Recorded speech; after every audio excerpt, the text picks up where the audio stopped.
Talaga ba? Nakita mo pa yun? Oo naman. Tignan mo kasi mabuti. Ayun o. Ang dami nga eh. Teka, ilawan ko nga. Aba, oo nga no. Ang dami nga. Sabi ko na sa'yo eh. Hanep, bilib na talaga ako sa linaw ng mga mata mo. Kaya pala kahit sa dilim nakakapamboso ka eh.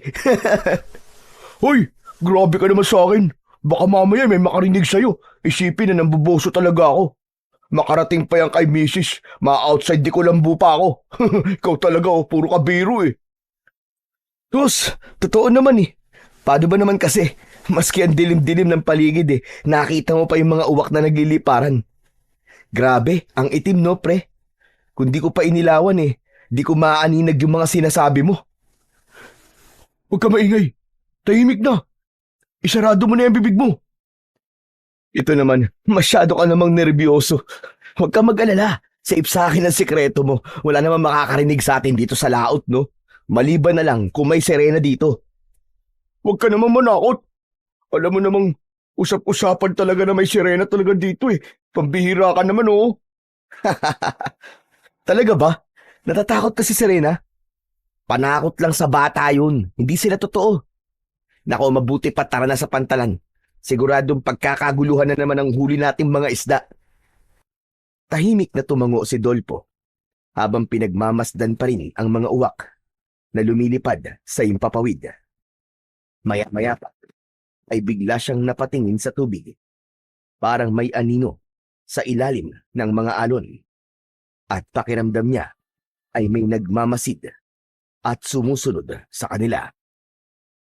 Samantala, si Crisanto naman ay abala sa pag-aayos ng mga lambat. Tila walang pakialam sa kakaibang pakiramdam ng kanyang kasama. Tahimik silang naglalayag papuntang pantalan.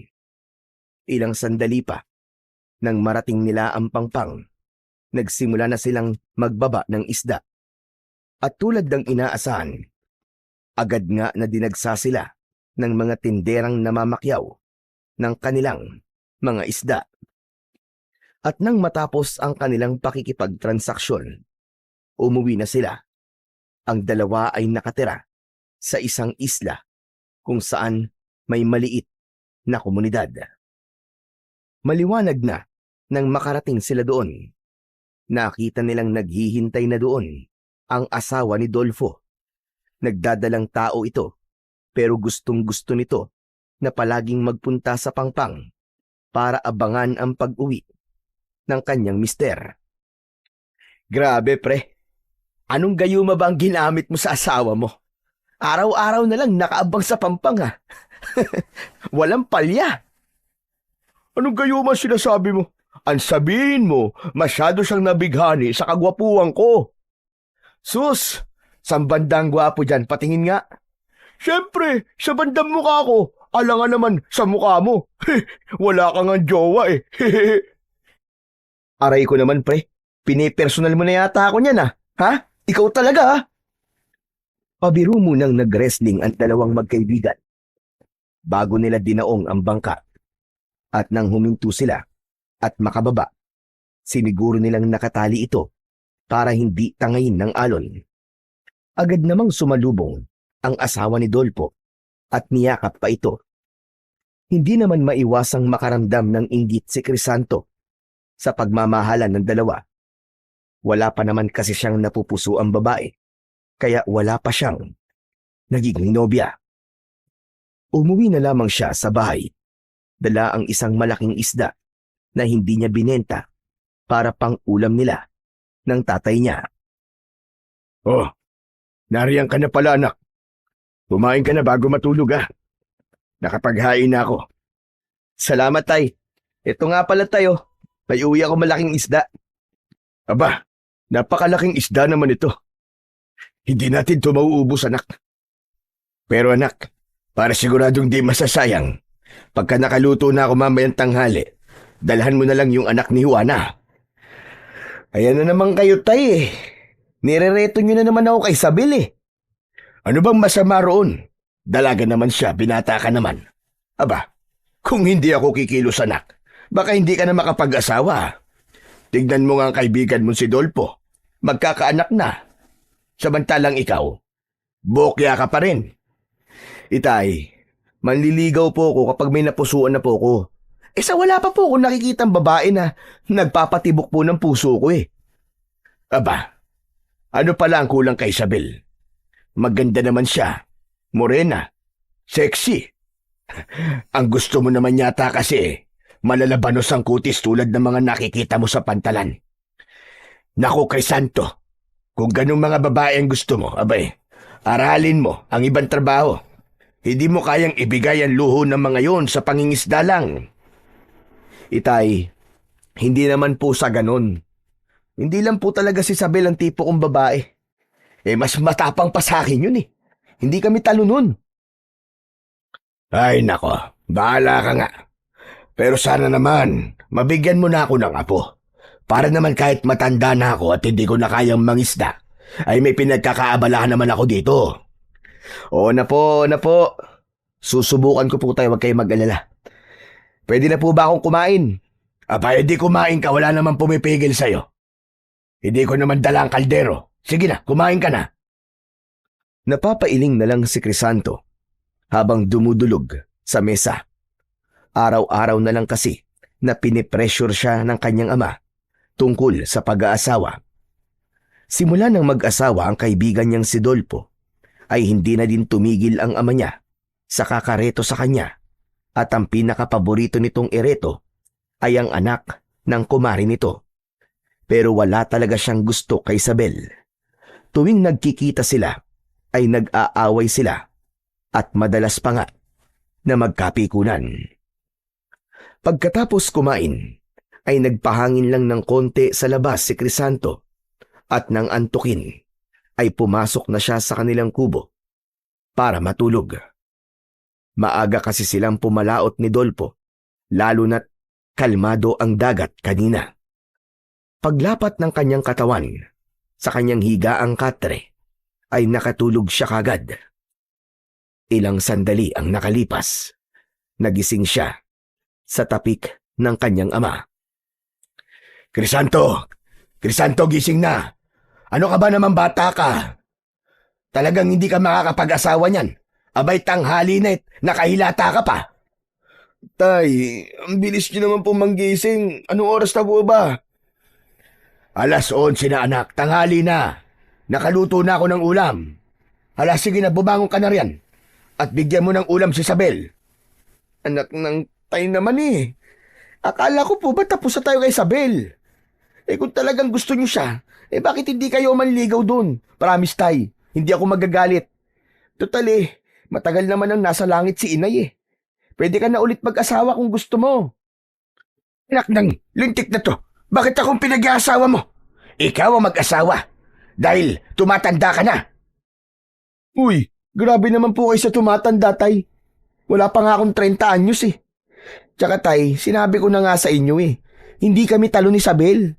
Kita niyo pong mas maton pang kumilos sa akin yung babaeng yun eh. Kung manliligaw man po ko, tay, ang gusto ko, dun sa babaeng kong kumilos ay babaeng babae. Anong sabi mo? Biglang natigilan si Crisanto nang marinig mula sa kanyang likuran ang boses ni Isabel. Kinabahan siya ng todo at ramdam na ramdam niya ang mabilis na tibok ng kanyang puso. Hoy! Ikaw na magaling na lalaki ka!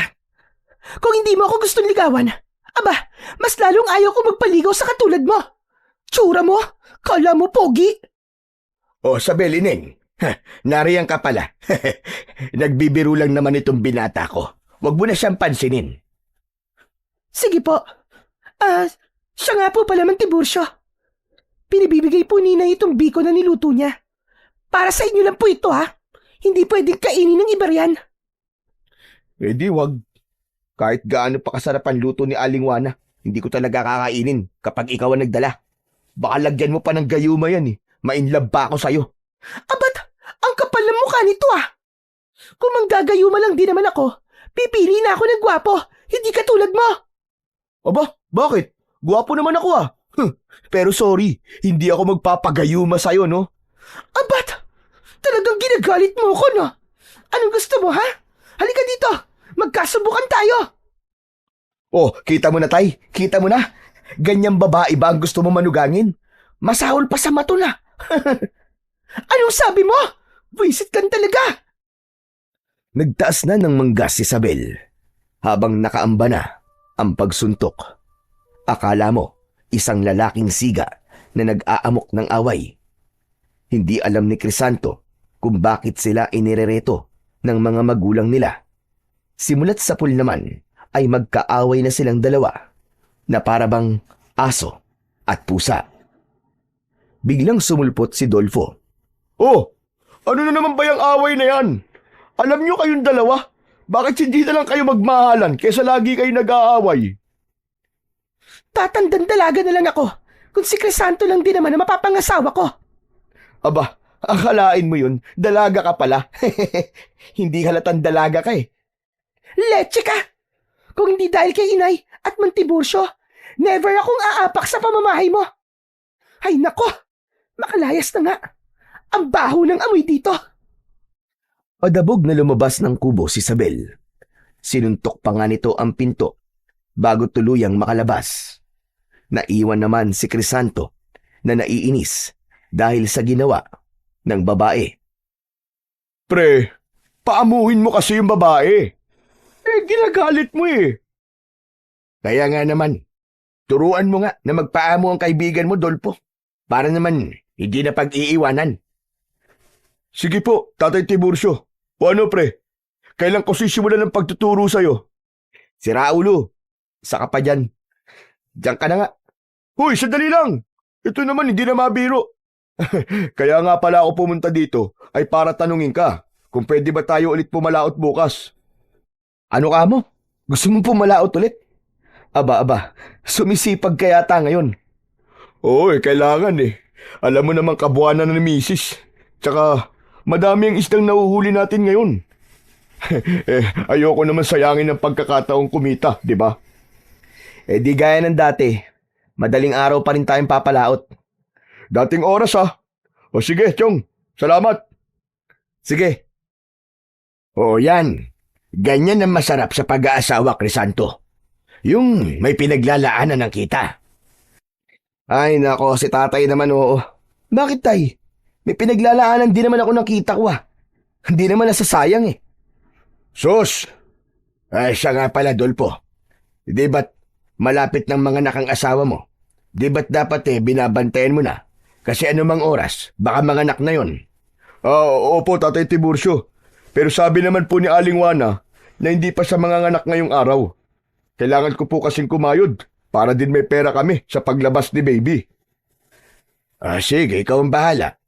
Pero huling palaot mo na yan para may kasama ang asawa mo. Hindi natin alam, hindi ba? Opo. Nagpaalam na si Dolfo.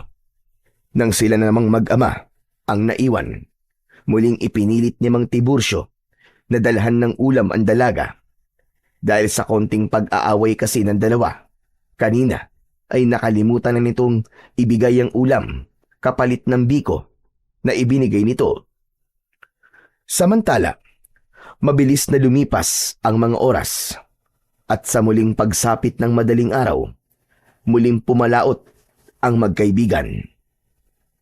Pagdating sa laot, sa isang hagis pa lang ng lambat ay nakahuli na kagad sila ng maraming isda. Tuwang-tuwa si Dolfo. Konting oras lang ang inilagi nila dahil sapat na ang dami ng huli nilang isda. Kagad silang nagpunta muli sa pantalan para ibenta ang mga ito. Medyo may kalakihan ang kinita nila ng araw na yon. Samantala, pagbalik nila sa isla ay nagtaka si Crisanto nang makitang wala ang asawa ni Dolfo sa pangpang. Oh, ngayon lang yata wala ang asawa mo, pre ah. Araw-araw na nakaabang sa yun, pero ngayon lang pumalya. Oo nga eh. Ano kaya nangyari? Hindi kaya nanganak na siya, pre? Maya-maya, habang itinatali nila ang bangka, dumating si Mang Tiburcio. Tumatakbo ito palapit. Dolfo! Dolfo, iwan mo na yan! Bilis! Bilisan mo! Umuwi ka na! Oh, bakit to? Ano po nangyari? Basta umuwi ka na lang iyo. Kami nang bahala dyan. Sige po. Mabilis na tumakbo pa uwi si Dolfo. Dala ng sobrang pag-aalala sa asawa. Mabilis na itinali ni Mang Tiburcio ang bangka at pagkatapos ay kinausap niya ang anak. Anak, sundan na natin ang kaibigan mo. Tara na. Teka tay, bakit po ba? Ano po bang nangyari sa asawa niya? Nanganak na po ba? Bago pa makasagot si Mang Tiburcio, ay narinig nila ang malakas na pag-iyak ni Dolfo. Malapit lang kasi ang bahay nito sa Pangpang. Diyos ko po! Asawa ko! Sino may gawa nito sa'yo? Dahil sa narinig, ay napatakbo agad si Crisanto papunta sa bahay ng kanyang kaibigan. Pagdating doon, ay nadatnan niyang nakahiga sa papag ang asawa nito. Manipis na ang tiyan at nababalutan ng kumot ang katawan. Napakapusyaw ng mukha nito na para bang wala ng buhay. Diyos ko! Ano nangyari kay Dina, tay? Mukhang inaswang, anak. Kinuha ang sanggol sa tiyan niya. Paano nangyari yun? Wala namang aswang dito sa atin Hindi ko nga rin alam eh. Nakita na lang namin si Dina. Nawakwak ang tiyan at wala na ang sanggol. Patuloy ang malalakas na pag-iyak ni Dolfo. Hindi makapaniwala ang lahat sa sinapit ng asawa. Diyos ko! Patawarin mo ako, Dina, asawa ko. Hindi na lang sana kita iniwan na mag-isa. Hayop ang mga aswang na yan. Hayop sila. Papatayin ko sila. Papatayin ko sila. Halos magwala sa galit si Dolfo. Hindi nito malaman ang gagawin kung lalabas ng kubo o yayakapin ang asawa. Sa huli ay napaluhod ito sa tabi ng papag bago umiyak ng malakas at piniling yakapin ang asawa. Awang-awa naman si Crisanto kay Dolfo. Ang tagal bago naimasmasan si Dolfo. Ramdam ni Crisanto ang labis na pagdurusa ng kaibigan niya dahil asawa't anak nito ang nawala. Hindi siya umaalis sa tabi nito para umalalay. Naimasmasan man si Dolfo sa pag-iyak, ay bakas naman ang galit sa mukha nito. Ano ba nangyari sa asawa ko? Bakit nangyari sa kanya yun? Bakit? Bakit? Nakarinig na lang kami ng malakas na sigaw mula sa kubo nyo. Nang puntahan namin, ay nakakita kami ng mga ibon sa bubong ng bahay nyo. Naglipar ng mga ito palis. Tapos nang pasukin namin si Dina, wala na. Wakwak na ang tiyan niya. Mga uwak po ba tinutukoy yung ibon, Mang Tiburcio? O, Dolfo, hindi ko nga alam kung saan galing ang napakaraming uwak na yun eh. Dati naman nang may mga uwak dito, pero kakaibang mga yon, ang dami nila. At sama-sama kung lumipad. Mga lintik na ibog yun.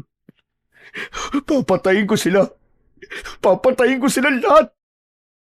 Agad na kinuha ni Dolfo ang terador niyang nakasabit sa haligi ng kubo at pagkatapos ay mabilis na lumabas ng bahay. Mabilis namang sinundan ni Crisanto ang kanyang kaibigan. Dolfo! Dolfo, sandali! Dolfo, sandali! Kumalma ka lang! Dolfo! Kumalma! Kung ikaw ang namatayan ng asawa at anak, kakalma ka ba, ha? Kakalma ka ba?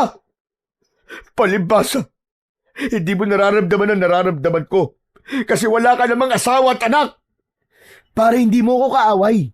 Kakampi mo ko. Ang sinasabi ko lang sa'yo, huwag kang padalos-dalos. Hindi pang karaniwang uwak lang ang pumatay sa mag-ina mo, pare. Siguradong aswang ang mga yon. Mapapahamak ka. Wala akong pakialam. Kahit aswang pa sila, hindi ko sila uurungan. Igaganti ko mag-ina ko. Papatayin ko silang lahat. Hindi na napigilan pa ni Crisanto si Dolfo nang magpunta ito sa kakawyan. Ilang sandali pa ay nakasunod na din ang ilang mga kalalakian kasama si Isabel para tumulong sa pag-aalalay kay Dolpo. Naiintindihan naman nila ang labis na galit ng lalaki. Ayaw nila itong mapahamak kaya nakaalalay sila sa likod nito. Ginalugad nila ang gubat. Naghati-hati sila ng grupo. Samantala si Dolpo naman, bawat uwak na makita ay tinitirador niya. Pare, sandali! Pare! Huwag mo namang ilabas ang galit mo sa mga inosenteng ibon. Hindi sila ang pumatay sa asawa mo, kundi mga aswang. Pabayaan mo nga ako, Crisanto. Papatayin ko silang lahat. Wala akong ititira ni isa sa kanila. Samantala, habang patuloy sa pagtira ng mga ibon si Dolfo, nakita nila si Isabel na paparating. Mga kasama! May nakita kaming kahinahinala sa kanlurang bahagi ng isla! Madali kayo! Ha? Anong kahinahinala? Maliit lang naman ang isla natin at halos magkakakilala ang lahat. Pero may sumulpot bigla na mga kubo sa ilagang bahagi at hindi ko kilala ang mga nakatira. Baka sila mga aswang! Baka sila mga aswang! Papatayin ko sila! Dolpo, sandali! Huwag kang padalos-dalos. Hindi mo kilala ang mga kalaban mo. Kaya huwag kang magpadala sa galit. Ayusin muna natin ang burol ng asawa mo, pwede ba? Natigilan saglit si Dolpo sa sinabing yun ni Isabel. Pagkatapos ay unti-unting nawala ang galit sa mukha nito at napalitan yun ng paghinagpis. Napaluhod pa sa lupa ang lalaki at doon muling umiyak. Naupo naman si Isabel sa tabi ng lalaki at inakbayan ito. Dolfo, kaibigan ko si Dina. Kaya kakampi mo ko. Masakit sa akin ang nangyari sa kanya. Gusto ko rin siyang ipagiganti. Pero hindi pa ngayon ang tamang oras.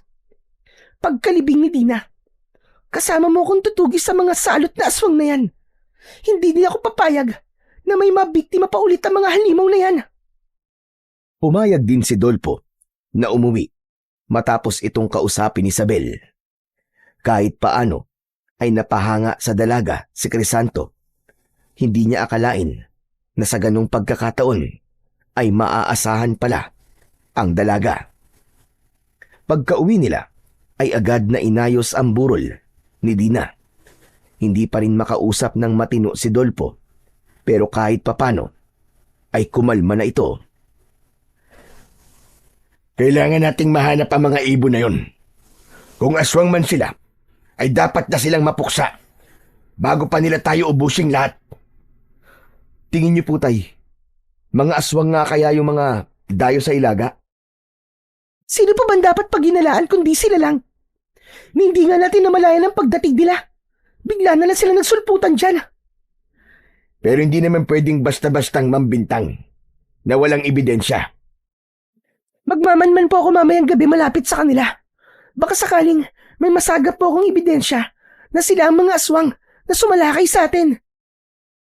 Teka, Sabel. Hindi ba delikado ang gagawin mo? Gabi ka pa talaga magmamanman doon? Ano bang pakialam mo? Kita mo na tong babaeng to. Ako na nga itong concern sa'yo eh. Ganyan ka pa? Oo, tama na yan, tama na. Eh na naman kayong dalawa eh. Mag-aaway na naman kayo eh. Ay, naku, pambira talaga ang mga batang ito. Pero may punto naman ang anak ko, Sabel. Delikadong magmanman doon. Paano kung sila nga mga aswang? Eh di napatay ka nila. Wala naman po kasing ibang paraan para malaman po kung sino mga aswang. Tsaka, mag-iingat naman po ako. O sige, ganito na lang. Sasamahan na lang kita. Nako, wag na. Baka ikaw pa maging dahilan ng pagkahuli ko kapag sumama ka. Ay, nako. Hindi ba pwedeng kausapin mo ako ng maayos, Sabel? Hindi yung palagi ka na lang nakasuplada sa akin. Palagi ka na lang nakaangil. Ewan ko sa'yo. Diyan ka na nga. Sabel, huy! Ano naman bang ginawa ko, Sabel? Anak ng mga babae talaga. Ang hirap ispilingin. Pagsapit ng gabi, ay minatyagan ni Crisanto si Sabel. Iniisip niya na hindi kayang gawin ng babae ang sinabi nito Pero nag-alala pa rin siya na baka tumuloy pa rin ito sa pinaplanong pagmamanman sa lugar ng mga dayo. 10:00 ng gabi nang makita niyang umalis ito sa burol ni Dina. Palihim na sinundan ni Crisanto si Isabel hanggang sa makauwi ito. Akala ng binata ay matutulog na ang dalaga, pero nagulat na lang siya nang muli itong lumabas. Nakasuot na ng itim na pantalon at t-shirt. Nakatago ang mahabang buhok sa suot na sombrero, tapos may nakasabit pang itak sa bewang nito. Naglakad si Isabel papunta sa kakawyan, kaya napakamot na lang sa ulo ang binata. Anak ng teteng, napakatigas talaga ng ulo ng babaeng to. Saan kaya kumukuha ng tapang to? Palihim niyang muling sinundan si Isabel. May dala itong flashlight, habang si Crisanto ay pilit inaaninag ang daan sa tulong ng mapusyaw na liwanag ng buwan. Pagkatapos ng mahaba-habang lakaran, ay nakarating sila sa hilagang bahagi ng isla. Nagtago si Isabel sa malalagong damo habang nakasilip sa kuta ng mga dayo. Si Crisanto naman ay nagtago sa likod ng malalaking puno habang nakatanaw sa dalaga. Nakita nila ang pagtitipon ng mga tao sa labas. Nagdarasal sila sa lengguwaheng hindi maintindihan. Dahan-dahan namang lumapit si Crisanto sa likod ni Isabel habang nakatitig sa mga taong nagtitipon. Ilang saglit lang ay nagpalit anyong uwak ang mga ito. Akmang sisigaw si Isabel, pero mabilis na natakpan ni Crisanto ang bibig ng dalaga. Isabel, tahimik ka! Ako to, si Crisanto! Huwag ka sisigaw! Maririnig nila tayo! Ano ba? Ano bang ginagawa mo dito? Sinundan ka! Halika na! Kailangan malaman ng mga kababaryo natin na sila nga ang mga aswang. Maingat pero nagmamadaling naglakad ang dalawa pabalik sa mga kabahayan. Nang magliparan ang mga ibon, ay mabilis silang dumapa sa lupa para hindi sila mapansin ng mga ito. Nang wala na ang mga ibong uwak, ay doon lang sila muling tumayo. Diyos ko po, Crisanto! Papunta sila sa mga kabayan! Halika na! Magmadali na tayo! Hawak kamay na tumakbo ang dalawa hanggang sa makarating sila sa mga kabayan. Nagkakagulo ang mga tao dahil sa mga nagliliparang uwak sa paligid. Lalo na sa burol ni Dina. Nagpulasan ang mga tao at pumasok sa kanya-kanyang mga bahay. Ang natira na lang sa burol ay si Dolpo at ang mga magulang ni Dina. Natigilan naman sila Crisanto at Isabel sa hindi kalayuan at parehong nakatanaw sa mga ibon. Mula doon ay rinig nila ang pagsigaw ni Dolpo. Mga walang hiya! Papatayin ko kayong lahat! Uubusin ko kayo! Dolfo, pumasok ka na sa loob ng bahay! Huwag kang lalabas! Mapapahamak ka! Nakasilip lang si Mang Tiburcio sa bintana ng bahay nila. Hindi naman nagpapigil si Dolfo at lumabas pa rin ito. Wala nang nagawa si Mang Tiburcio kundi panoorin mula sa bintana ang ginagawa ni Dolfo. Hindi na nga napigilan pa si Dolfo ng mga magulang nito, lalo na nang damputin nito ang terador at mabilis na lumabas ng bahay. Pumulot ito ng bato at inasinta ang isang uwak. Tinamaan naman ang ibon at bumagsak sa lupa. Ngunit ang nakagigimbal pa doon ay nagpalit anyong halimaw ang ibon nang lumapag ito sa lupa.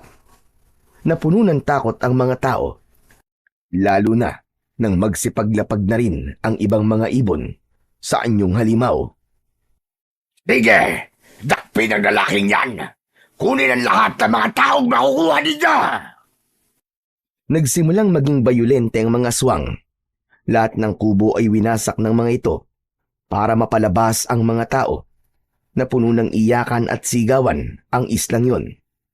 Sina Crisanto at Isabel naman ay mabilis na nagtago habang kuyom ang kamaong nakamasid sa nangyayari sa mga kaisla. Bitiwan niyo ako, mga hayop kayo! Mga demonyo kayo! Pagbabayaran niyo ang ginawa niyo sa asawa ko! Matapang ka, lalaki! Wala ka nang laban! Napakayabang mo pa rin! Paano mo kami mapapaslang kung biyag ka na namin? Hindi ko man kayo mapatay ngayon, pero darating din ang karma yung tandaan niyo yan! Mga hayop! Mga halimaw! Hindi mangyayari yan. Dahil simula sa araw na ito, ako na ang magiging pinuno sa islang ito. At kayong lahat, magiging pagkain na lang namin kayo. Maawa kayo sa mga tao rito. Wala kaming kasalanan sa inyo. Nananahimik ang isla namin, kaya pakiusap. Umalis na kayo dito. Sa tingin mo ba, ay aalis pa kami dito, hatanda? Payapa ang islang ito at bihira ang nagagawin dito. Ligtas ang aming kulto dito, kaya dito kami magsisimula ng bagong buhay. Habang nagkakagulo ang lahat, isang aswang ang nagsabing mabubusog sila sa gabing yun dahil marami silang pwedeng kainin, mga bata at babae. Subalit hindi sumang-ayon doon ang kanilang pinuno. Huwag! Hindi natin sila dapat ubusin ngayong gabi para may pagkain pang matitira sa mga susunod na araw. Unahin ang mga walang pakinabang. Unahin ang matatanda. Humalakhak ang mga aswang bago nagkanya-kanya sa pagdampot ng mga matatanda. Unang kinuha si Aling Juana na ina ni Isabel. Nagpumiglas ang matandang babae pero malalakas ang aswang na may hawak sa kanya. Kitang-kita naman ni Isabel ang takot at pagmamakaawa ng kanyang ina. Hindi na kinaya ng babae ang nakikita, kaya tumayo siya sa pinagkukublihan. Isabel, saan ka pupunta? Papatayin nila ang nanay ko! Papatayin ka din nila kapag nagpakita ka! Anong gusto mong gawin ko? Tumunganga na lang habang pinapatay ang nanay ko? Kung naduduwag ka, magtago ka na lang dito, pero pabayaan mo akong makalis! Mabilis na nakatakbo si Isabel, palapit sa kanyang ina. Wala nang nagawa pa si Crisanto kung hindi ang magtago habang nagdarasal na sana ay walang mangyari sa mga mahal niya sa buhay. Mga hayop kayo! Bitiwan niyo ang nanay ko! Hulihin ang babaeng yan! Tignan nyo kung may kasama pa siya! Mabilis na kumilos si Crisanto at tumakbo siya papasok sa madilim na bahagi ng kakawyan. Hindi siya tumigil sa pagtakbo hanggang sa narinig niya ang malakas na sigaw ng aswang. Nakita na siya ng mga ito na tumatakas. Hanapin ninyo! Hindi rin naman makakaalis sa isla ang taong yon! Nagpatuloy siya at hindi tumigil hanggang sa makarating sa kabilang bahagi ng isla. Nakita niya ang pampang. Walang tao. Wala na rin siyang ibang matatakbuhan. Lalo at alam niyang nakasunod sa kanya ang mga aswang sa kakawyan. Maya-maya pa ay dumating na ang kanyang mga kalaban. Unti-unti siyang napaatras hanggang sa ang tubig ay naramdaman na niya sa kanyang mga paa. Mariing napapikit si Crisanto nang maalala ang kanyang ama. Matanda na rin ito at tiyak na isa ito sa mga papaslangin. Nilingon niya ang mga humahabol sa kanya. Nasaan yung halimaw na ang mga ito at naglalakad palapit sa kanyang kinaroroonan. Itay, patawarin mo ko. Kung mahuhuli nila ako, katapusan na nating lahat. Bago pa makalapit ang mga aswang, ay tumakbo na si Crisanto papunta sa dagat. Alam niyang walang kasiguraduhan ang gagawin niya, pero kailangan niyang subukang tumakas. Kung lahat sila ay madadakip, wala nang iba pang makakatulong sa isla nila. Diyos ko, tulungan niyo po ako. Kailangan kong makatakas sa mga aswang na to upang makahingi ako ng tulong. Pinilit niyang lumangoy at kalabanin ang alon ng dagat. Walang kasiguraduhan ang paglangoy niya at ang tanging kinakapitan niya ay ang pag-asang magmilagro para mabuhay siya at makatawid sa malawak na dagat. Sumuko ang mga aswang sa paghabol sa kanya. Bumalik na ang mga ito sa mismong baryo. Samantala, ilang oras ding nagpalutang-lutang sa dagat si Crisanto. Napapagod na siya sa paglangoy at sigurado din naman na walang tulong na darating para sa kanya. Nagdasal siya sa kanyang isip na sana ay magkaroon ng himala at makaligtas siya sa tiyak na kapahamakan. Pinilit niyang ilaban ang kanyang buhay, laban sa lamig at sa banta ng pagkalunod. Gusto niyang makaligtas para mabalikan niya ang kanyang mga kaisla. Ngunit bigla siyang napulikat. Napadaing siya sa sakit hanggang sa unti-unting lumubog. Pinilit niyang umahon pero hindi niya na nakayanan pa ang lakas ng alon. Marami na siyang nainom na tubig. Buong akala niya ay katapusan niya na. Pero bago siya nawalan ng malay, ay naramdaman niyang may biglang pumulupot na mga kamay sa kanyang braso.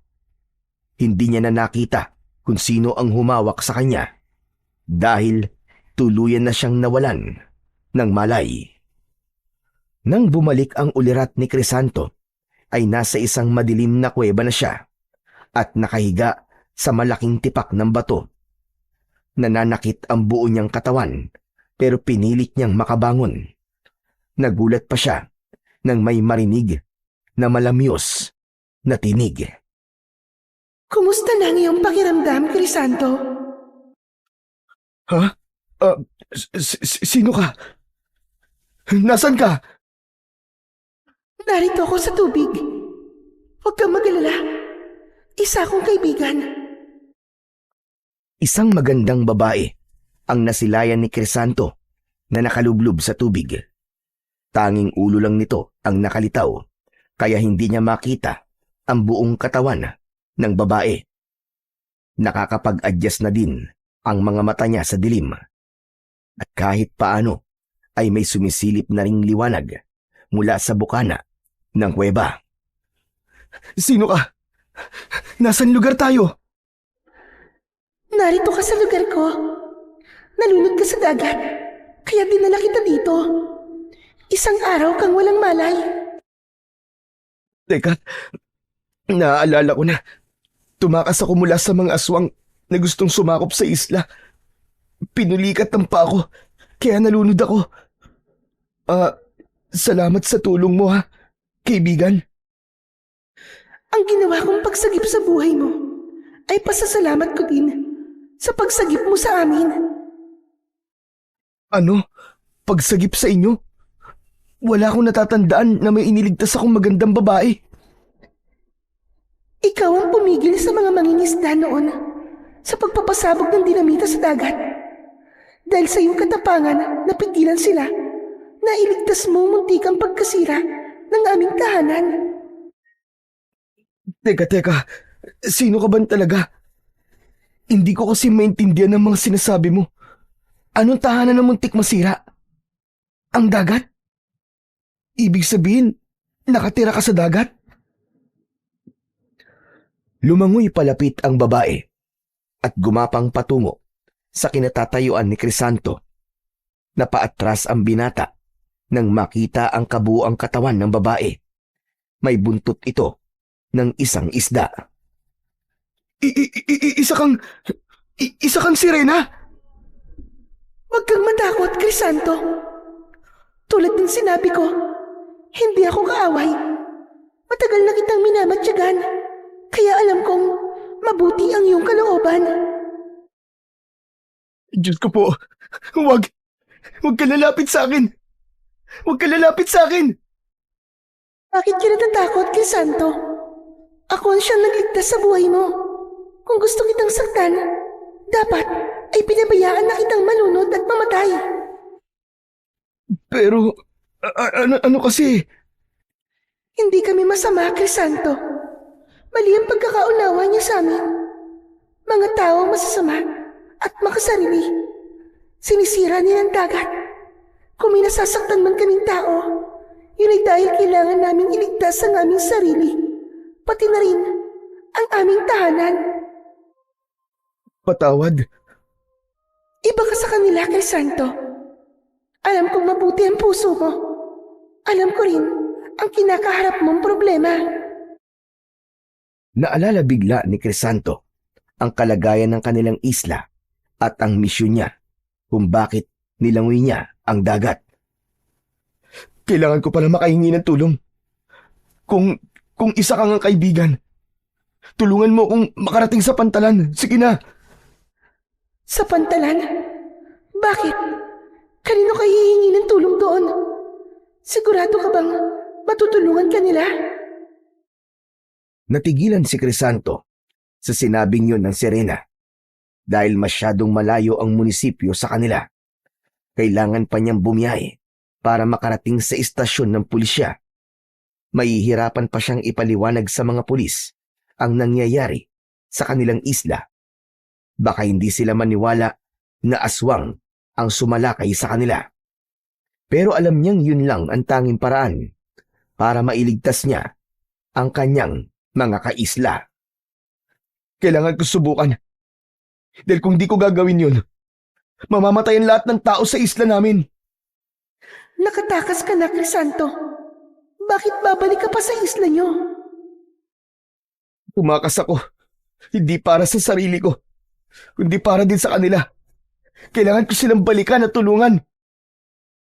Napatunayan kong muli na busilak ang puso mo, Crisanto. Hindi ka makasarili. Dahil dyan ay tutulungan kita para mailigtas mo ang iyong mga mahal sa buhay. Hinubad ng Serena ang suot nitong kwintas bago yun ipakita sa kanya. Ang kwintas na yun ay may palawit na kakulay ng tubig. Ngunit kapag nasisinagan ng ilaw ng buwan, ito ay nagiging kasing puti ng perlas. Ito ang mutya ng mga Serena. Ipapahiram ko ito sa iyo para malabanan mo mga aswang na sumakop sa inyong isla. Iba yung lakas ng pangangatawan, liksi ng pagkilos, at tagabulag ang taglay nitong kapangyarihan. Ano ka mo? Mutya ng Serena? Totoo ba yan? Nakikita mo naman ang aking anyo, hindi ba? Ako ang patunay na totoo ang Serena, pati na rin ang aming mutya. Hindi yun. Ang ibig ko sabihin sigurado ka bang ipagkakatiwala mo ang mutya sa akin? Bilang tugon ay iniabot ng Serena ang mutya kay Crisanto. Hindi naman makapaniwala ang binatang si Crisanto nang kunin niya ang mutya mula sa kamay ng Serena. Halika, Crisanto. Ipikit mo ang iyong mga mata dahil ipapasa ko sa iyo ang kaalaman kung paano gagamitin ang mutya ng Serena. Ipinikit ni Crisanto ang kanyang mga mata. Tila ba may kung anong init siyang nararamdaman sa palad niya nang may hawak sa mutya. Gumapang ang kakaibang init na yun sa buo niyang katawan at para siyang nalulunod sa kung anong enerhiyang dumaloy sa kanyang mga ugat. Hindi niya kinaya ang malakas na enerhiyang yun, kaya nawalan siya ng malay. At nang muli siyang magkaroon ng ulirat, nakadapa na siya sa buwanginan. Nasilaw pa siya sa liwanag ng araw, kaya mariin siyang napapikit bago marang bumangon. Dahan-dahan niyang muling minulat ang kanyang mga mata. Doon lang niya napagtanto na naroroon na siya sa kanilang isla. Naglakad siya sa may kakawyan upang makapagkubli at doon ay may nakita siya. Sa hindi kalayuan ay natanaw niya si Dolpo, tila nagmamanman sa paligid. Laking tuwa naman ni Crisanto dahil buhay pa pala ang kanyang matalik na kaibigan. Dolpo! Dolpo! Tatakbo na sana siya para lapitan ang kaibigan nang matigilan siya. Paano ay nilapitan ito ng isang lalaki na hindi niya kilala. Nag-usap ang dalawa na para bang magkakilala. Kapwa nila narinig ang boses niya. Kaya naman, agad na ipinahanap ng aswang kung kanino at saan galing ang boses na tumawag kay Dolpo. Hayop ka! Hayop ka, Dolpo! Kumampi ka na sa mga aswang! Hayop ka! Traidor! Kagad siyang naghanap ng mapagtatanungan pero wala siyang makita. Tiyak na maski magtago siya sa likod ng mga puno ng oras na yon, ay tiyak na mahahanap siya. Kulang na siya sa oras hanggang sa isang aswang ang lumapit sa kanya. Pero dinaanan lang siya nito. Parang hindi man lang siya nakita. Ilang aswang pa ang dumaan pero hindi pa rin siya inaatake ng mga ito. Samantala ay ramdam niya ang mutyang ibinigay sa kanya ng Serena.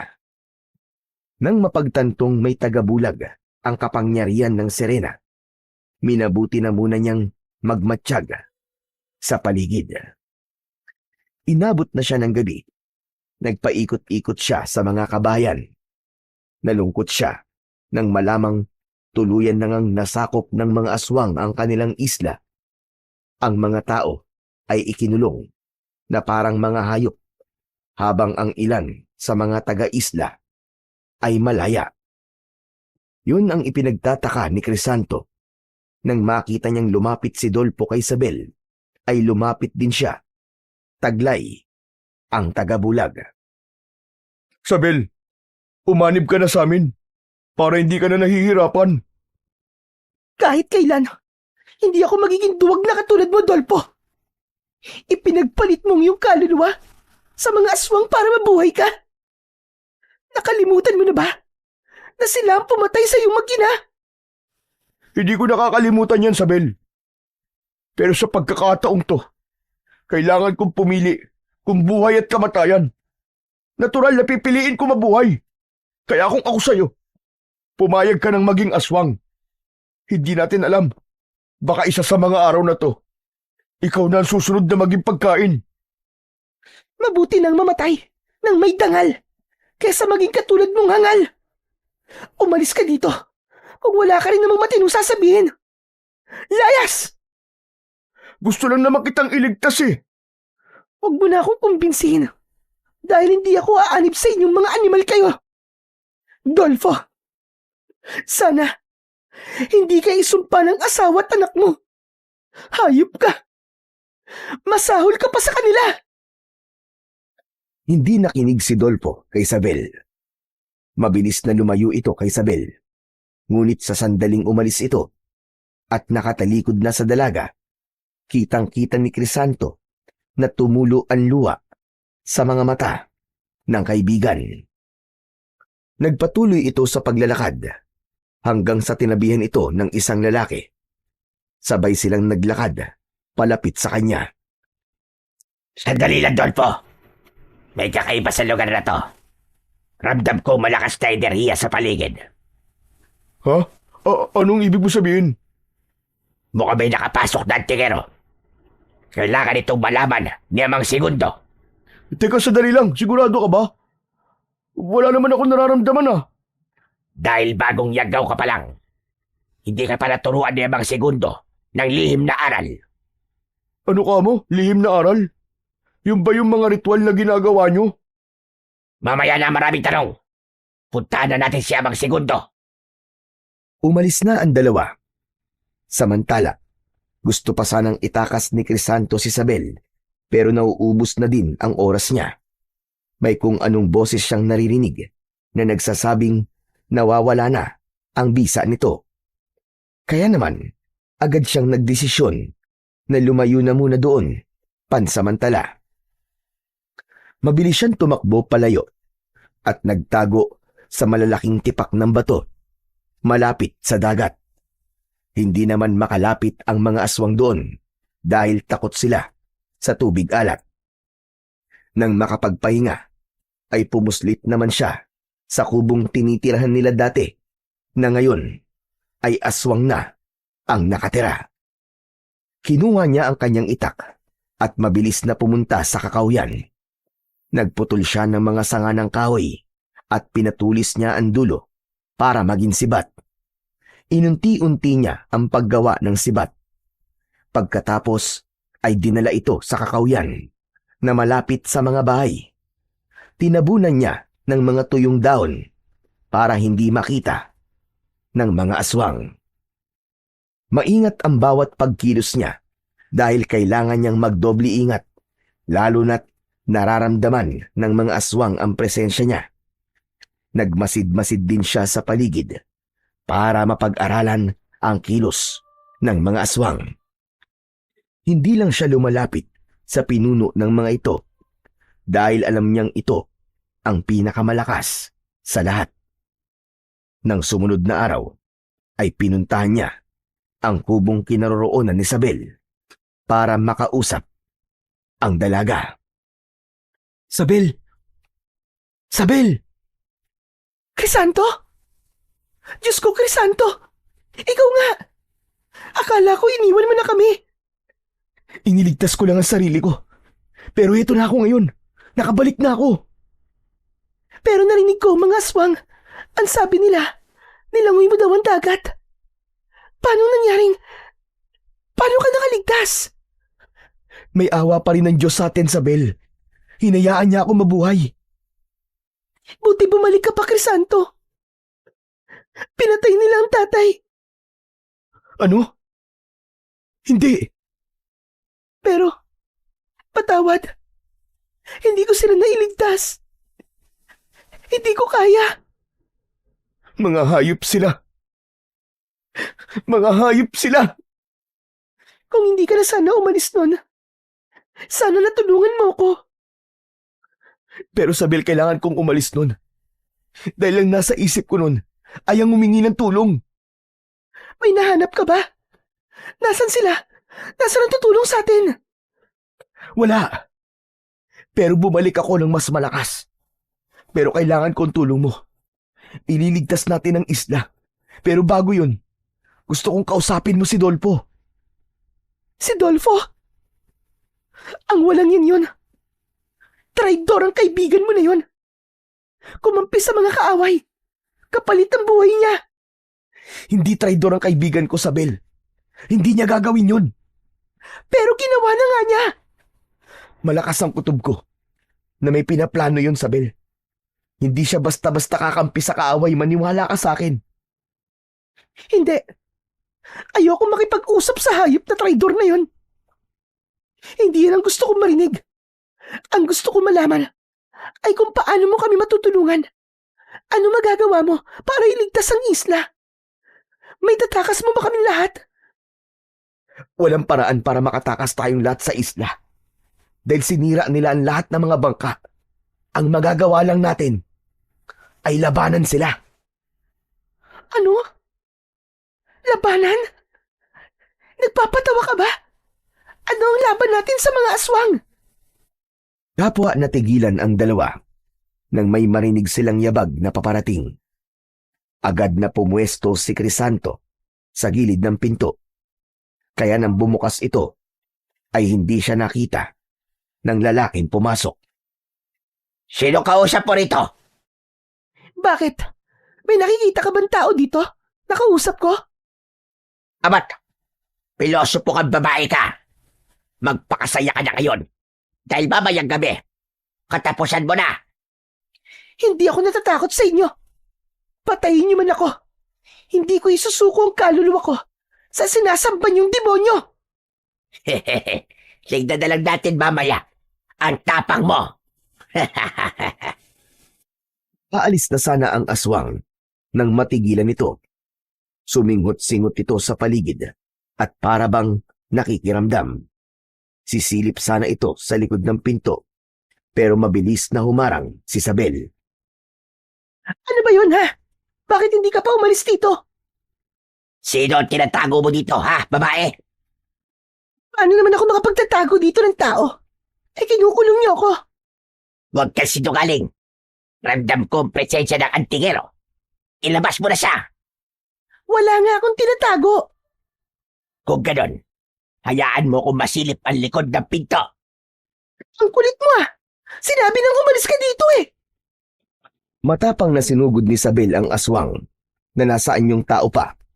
Ipinagtabuyan niya ito palabas sa kubo, pero mas malakas ang aswang.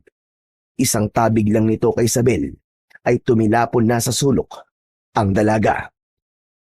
Nagawang silipin ng aswang ang likod ng pinto, kaya mariing napapikit si Isabel dahil sa pag-aakalang mahuhuli na ng aswang si Crisanto. Mabuti na lang at nagkaroon ulit siya ng tagabulag sa tulong ng kanyang mutya.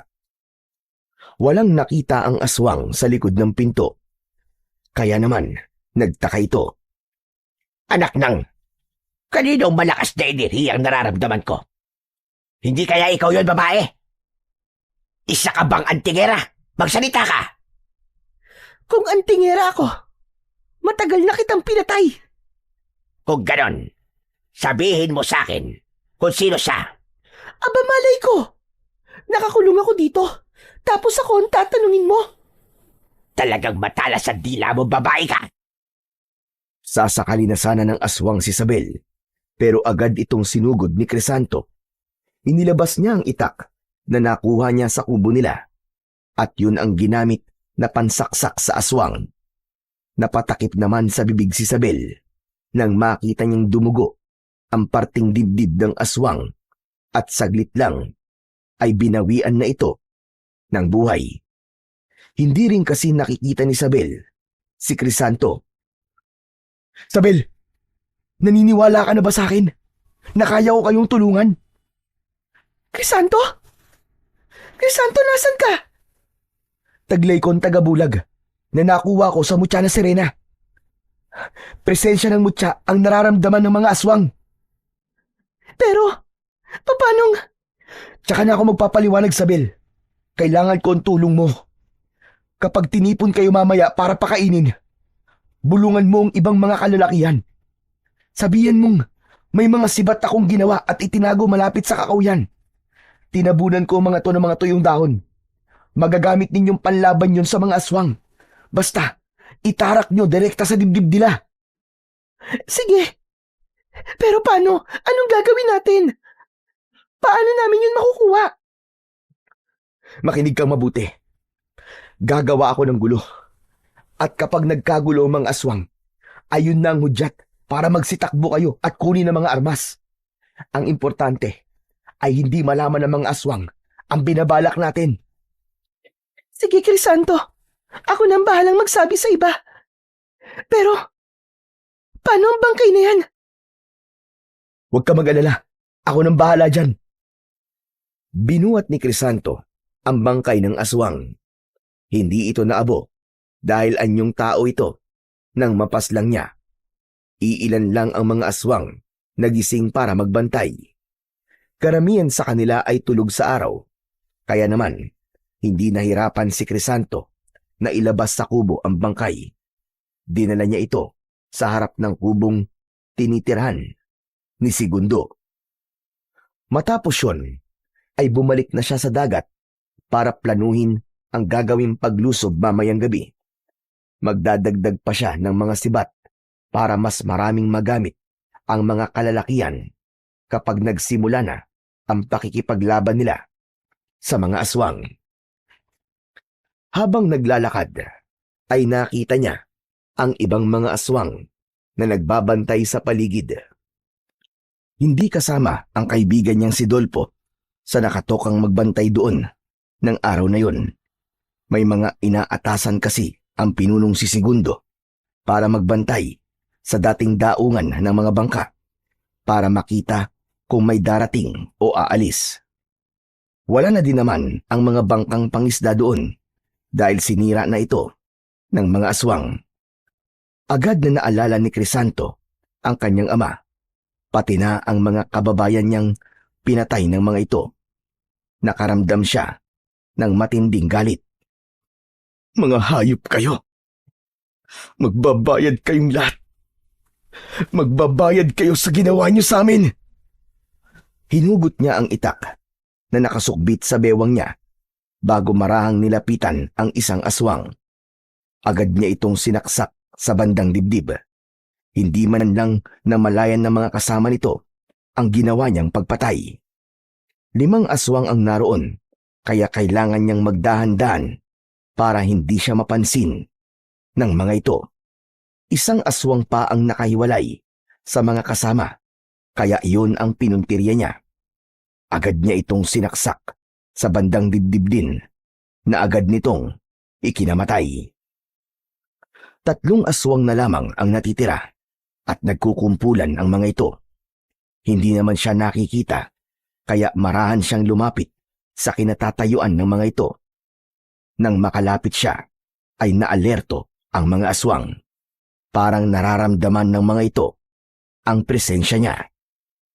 Sinugod ni Crisanto ang 1 aswang na akmang tatakas. Tinaga niya ito na tinamaan naman sa balikat.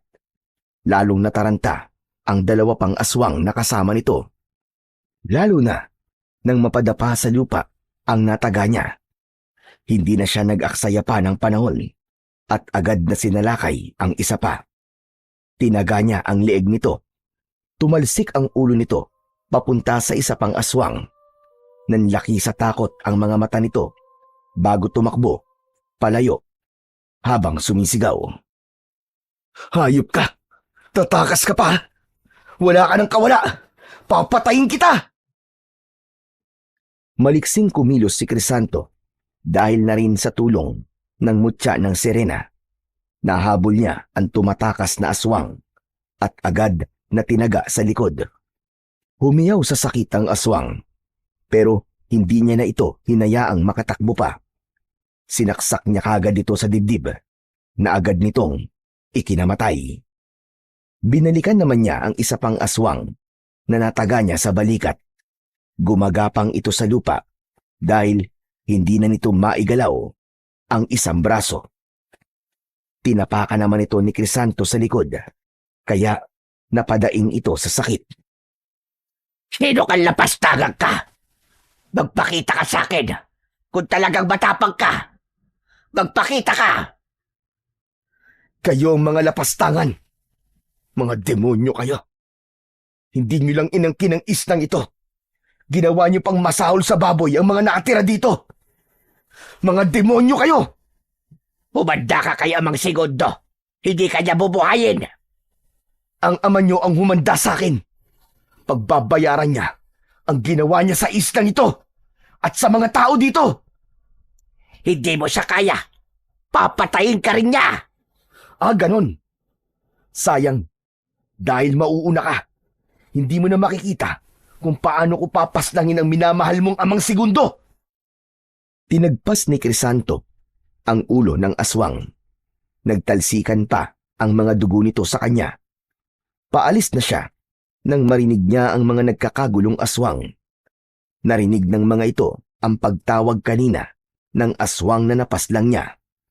Mabilis namang tumakbo si Crisanto papunta sa lugar na kanyang pinagtataguan. Sa lugar kung hindi siya kayang puntahan ng mga kalaban. Subalit nakita siya ng ilang aswang at itinuro siya kagad sa pinuno nila. Hindi maintindihan ni Crisanto kung paano siya nakita, gayong hindi pa oras na mawalan ng bisa ang kanyang tagabulag. Hulihin ninyo at iharap sa akin ang buhay! Ako ang magpaparusa sa kanya! Napagtanto ni Crisanto na iba-iba ang kakayahan ng mga aswang. Ang iba ay nakararamdam lang dahil mas mababaw pa lang ang kaalaman nila sa lihim na aral, habang ang iba naman ay mas biyasa na at may kakayahan ng makakita kahit sa mga nagkukubling kalaban, kahit pa sa mga may tagabulag na kagaya niya. Mas binilisan ni Crisanto ang pagtakbo nang habulin siya ng mga aswang. Hindi pa naman sila makapagpalit ng anyo dahil maliwanag pa ang paligid. Nang makarating sa dagat, ay agad siyang nagtago sa malalaking tipak ng bato. Dahil doon, ay hindi na siya nasundan pa ng mga aswang. Nakatayo lang ang mga ito, malayo sa baybayin, pero nakatanaw sa kinaroroonan niya. Alam niyang takot ang mga ito sa tubig alat.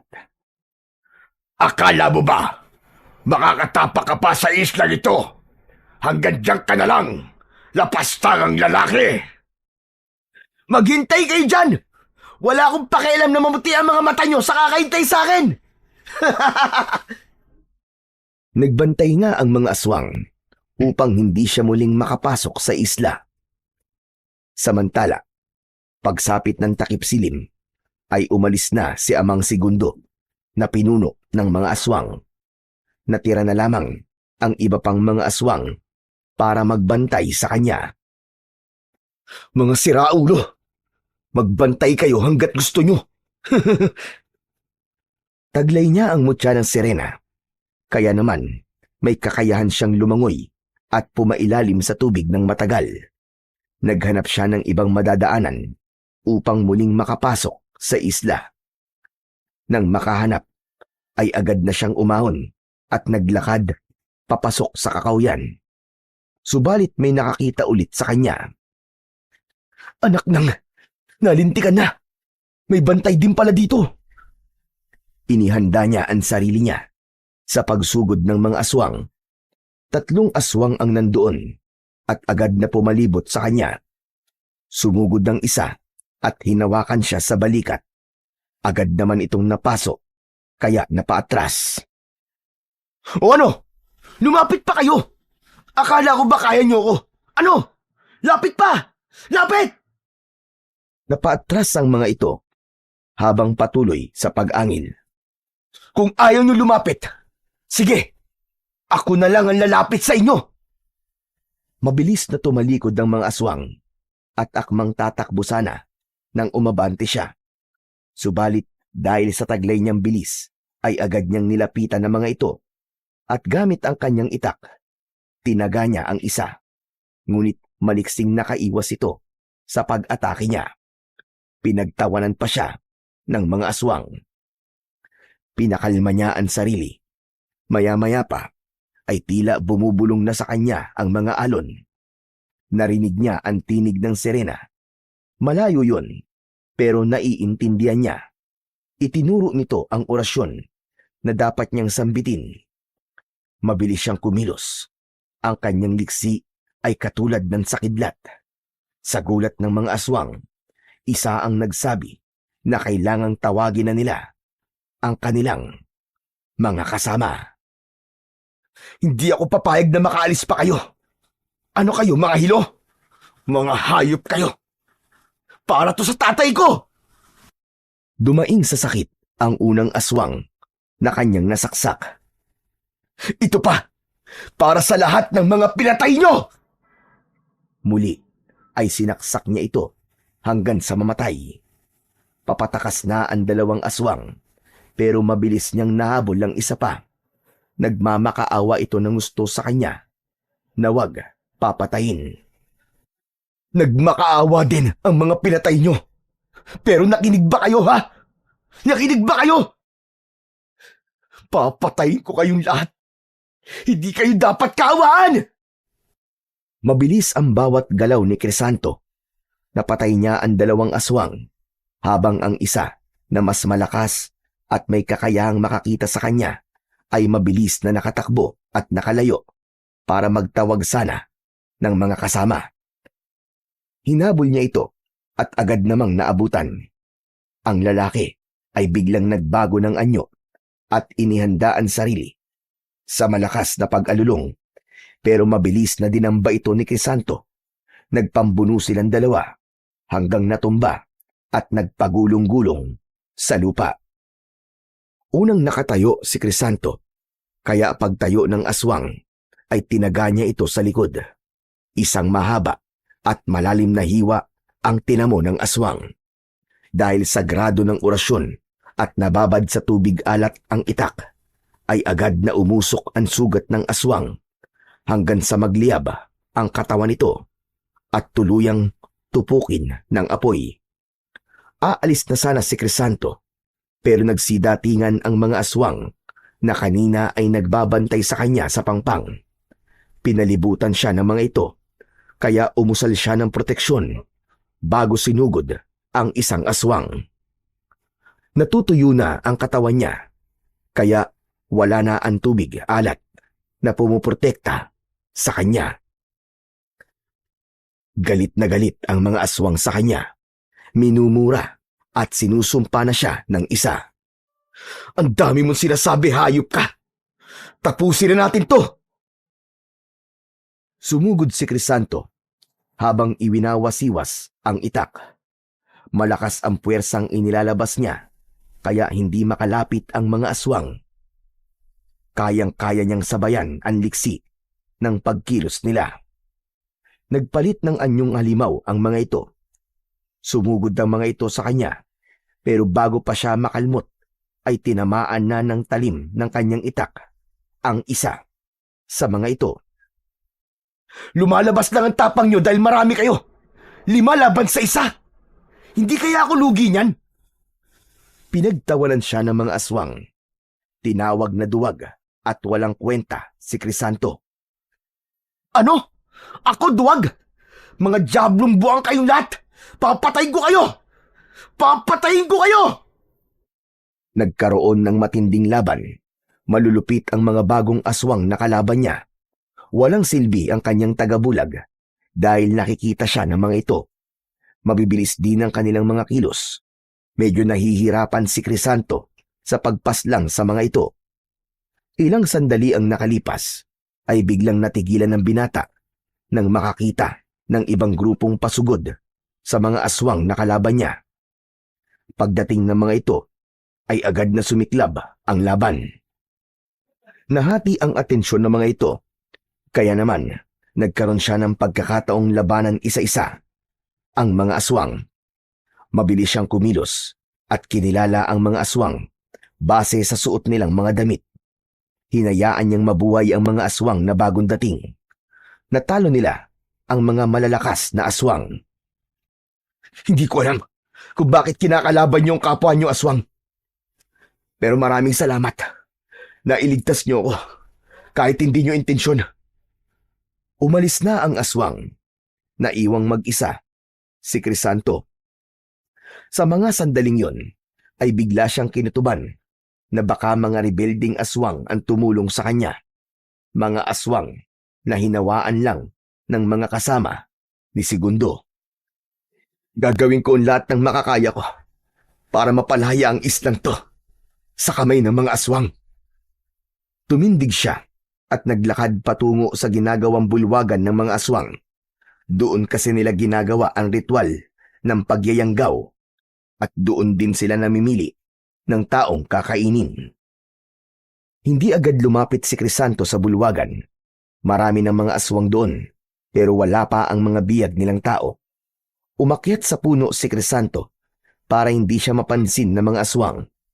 Doon ay malaya siyang nakakapagmasid sa paligid. Mula sa malayo ay nakita niya si Dolpo na nagmamasid lang din. Hindi lang pala si Dolpo ang taga-isla na naging aswang, kundi marami pa sila. Hindi niya alam kung kakampi pa rin ba nila ang mga ito o kalaban. May lumapit na aswang sa pinaka-leader. Narinig niyang sinabi nito ang tungkol sa kanya na hindi na siya mahanap. Galit na galit ang leader sa kanyang narinig. Pero ilang sandali lang ay huminga ito ng malalim at saka kumalma. Hayaan na ninyo. Wala rin naman siyang magagawa laban sa atin. Mamamatay lang siya kung susugod siya dito ng mag-isa. Mabuti pa ay tawagin mo ng lahat para makapagsimula na tayo. Aalis na sana ang aswang, pero muli siyang tinawag ng pinuno. Dalhin dito mga biyag. Ako ang pipili kung sino ang magiging pagkain ngayong gabi. Napagtanto ni Crisanto sa mga oras na yon, nakampante ang mga kalaban niya sa kanya. Akala ng mga ito ay mahina siya. Sa ganung paniniwala ay alam niyang hindi na siya pag-aaksaya ng oras ng mga ito. Kaya naman, agad niyang kinondisyon ang sarili. Nasimulan na ang planong paglipol sa mga aswang dahil hindi niya nakakayanin pa na may mamamatay sa mga kababaryo niya. Nakakaramdam siya ng matinding kaba at takot, kaya naman nagdasal siya ng taimtim.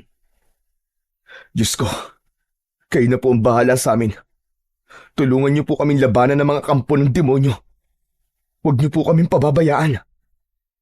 Matapos magdasal, ay muling pumikit si Crisanto para pakinggan ang dagat. Muli, isang orasyon ang kanyang sinundan. Sinambit niya ang orasyon para sa proteksyon.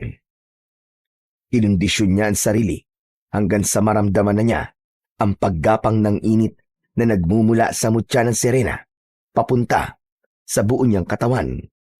Nang magmulat na ng mga mata si Crisanto, ay nakita niya na ang grupo ng mga tao sa isla na naglalakad papunta sa bulwagan. Walang tali ang mga ito kasi kampante ang pinuno ng mga aswang na walang makakalabas ng buhay sa islang yon. Nakita din ni Crisanto si Sabel na binubulungan ang katabing lalaki. Nagtitinginan ng mga ito, kaya alam ni Crisanto na nagawa ng maayos ni Sabel ang iniutos niya rito. Nasa gitna ng bulwagan ang mga tao, habang ang mga aswang naman ay nakapalibot sa kanila. Simulan na ang pagdarasal! Pagdarasal para sa punyong demonyo! Pwe! Lapastangan ka! Kayo ang lapastangan! Mga hayop kayo! Nilapastangan niyo ang buhay ng lahat dito! Matapang ka talaga, babae. Hanga ako sa'yo. Pero bakit ayaw mo sumanib sa amin? Yan tapang mo na yan. Magagamit ko yan sa mas mahusay na paraan kapag pumanig ka sa amin. Patayin mo na lang ako! Kaysa maging kapanalig niyo ako, mga hayop! At talagang ayaw mo? Sige, kung ayaw mo maging kakampi, pues, ituturing na kita ngayong kaaway. Sige mga kasama, lagyan ng busal ang bibig ng babaeng yan. Sige, lagyan mo! Wala akong pakialam. Pero bago mo malagyan ng busal ang bibig ko, gusto kong sabihin sa'yo, bumalik ka na sa impyerno! Manahimik ka! Ito na ang huling pagkakataon, Sabel. Kung hindi ka pa rin papayag na maging kaanib namin, gagawin na talaga kitang pagkain. Hayop ka! Hayop! Sa itaas ng puno, ay panay naman ang bulong ni Crisanto. Grabe ang tapang ng babaeng to.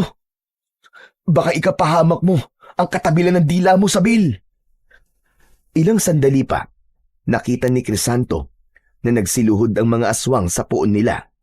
Nakatayo naman si Amang Segundo habang umuusal ng ritual. Nakapikit ang mga aswang. Yun ang hinihintay na sandali ni Crisanto.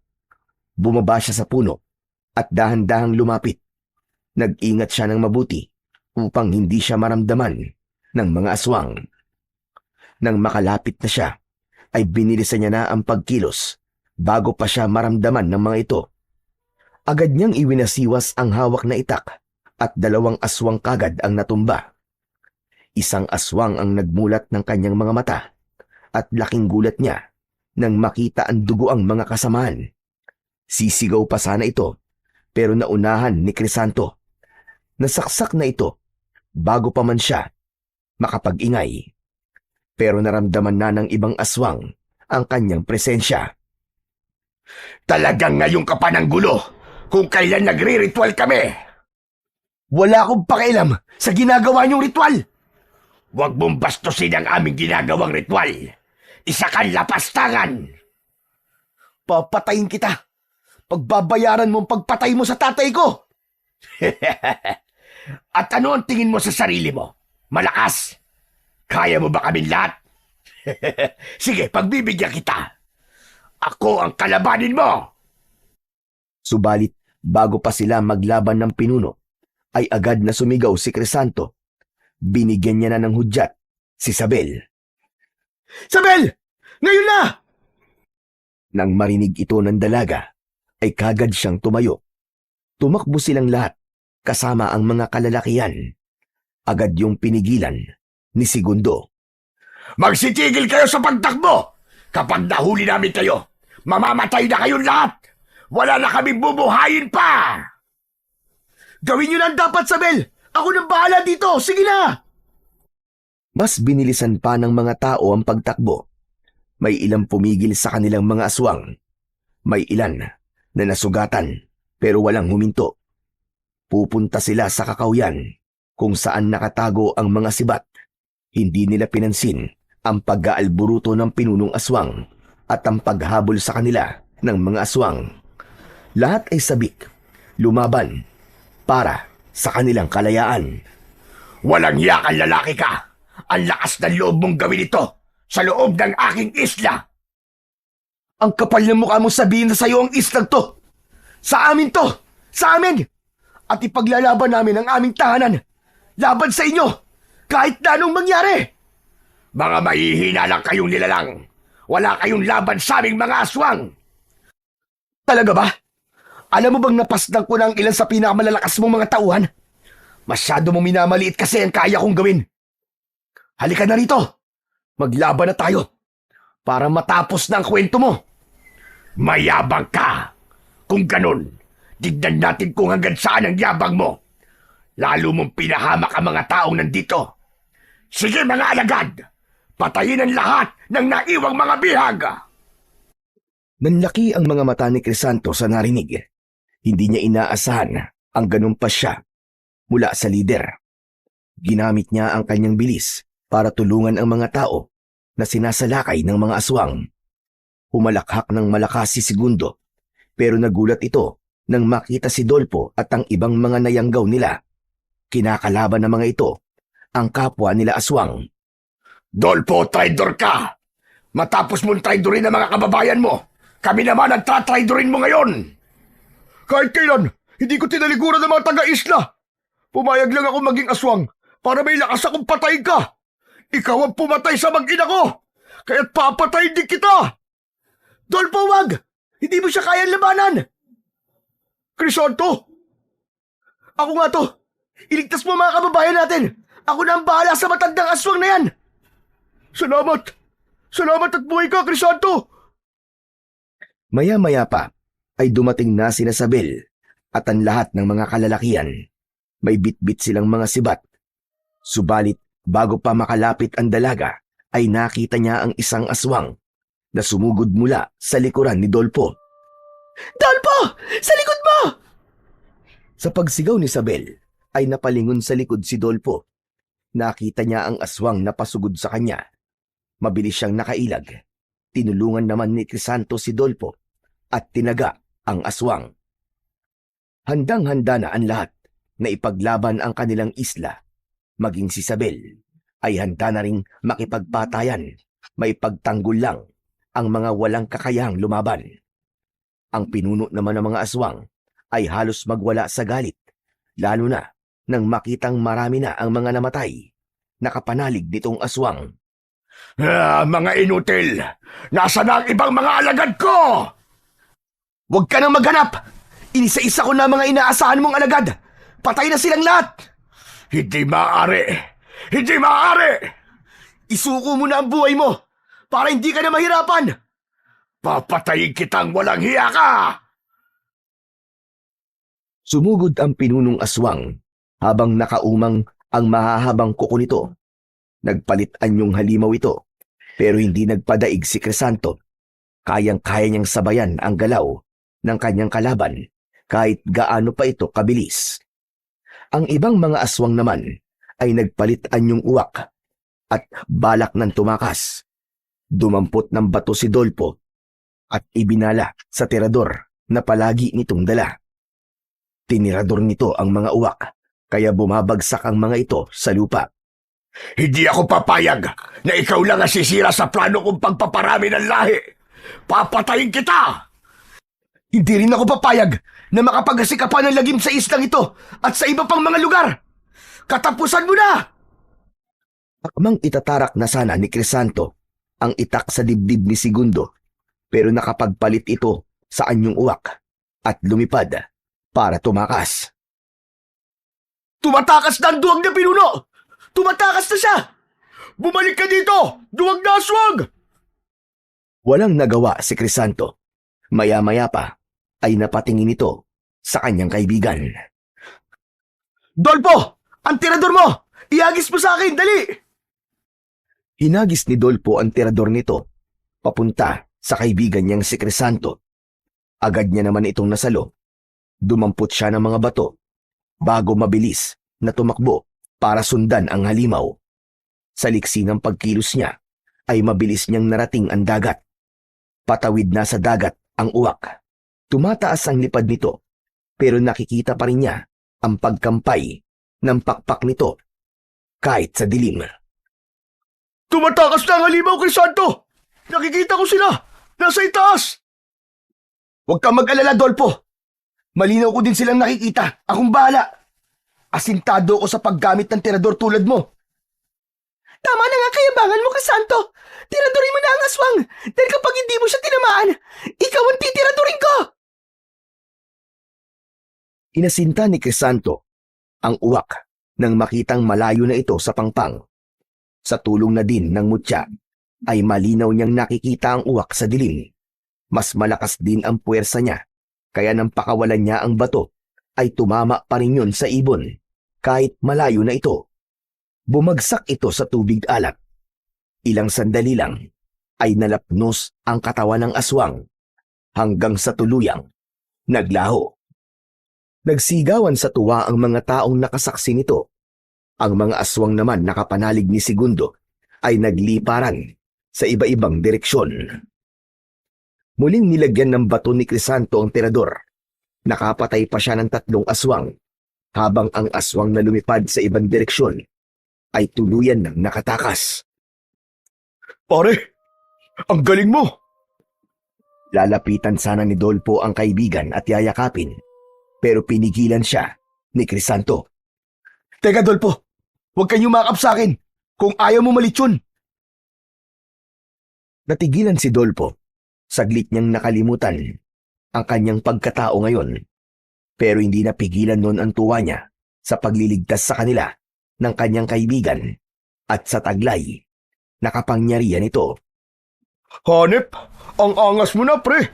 Antingero ka na pala! Paano nangyari yun? Nung huli tayo magkita normal na tao ka pa! Mahabang kwento, pare. Pero ikaw, bakit aswang ka na? Biglang nalungkot ang mukha ni Dolpo. Napatitig ito kay Crisanto bago magsalita. Ito lang ang naisip kong paraan para makaganti sa mga aswang. Ang maging katulad nila. Nagpaplano nga kaming labanan sila kaya pumayag kaming maging aswang. Swerte nyo. Hindi kayo kinain ng kasamaan. Kahit na naging aswang kayo, ay nakakapag-isip pa rin kayo ng matino. Muntik na, pre. Pero yung anak at asawa ko ang naging lakas ko. Ako naman ang naging lakas ng mga kasama kong to. Kaso, madami rin sa naging aswang ang kinain na ng kasamaan. Tulad na lang ni Toto. Salbahe naman talaga ang Toto na yun kahit nung hindi pa siya aswang. Kaya siguro kayo hindi kinain ng kasamaan. Kasi, mabuti ang puso nyo. Teka nga, so plano lang pala ang lahat. Kunwaring umanib ka sa mga aswang, pero balak mong kalabanin sila, Dolpo. Bakit di mo sinabi sa akin ang plano mo? Sinabi ko sa Bel, sarado lang ang utak mong makinig. Masyado ka kasing judgmental Kahit sino namang makaalam ng ginawa nyo, iisa lang ang iisipin, no? Siyempre, pagkakamalan talaga kayong mga traidor. Tama na yan. Hayaan mo na, Sabel. Ang importante, hindi ka naging aswang. At ligtas na din ang isla. Sa bagay.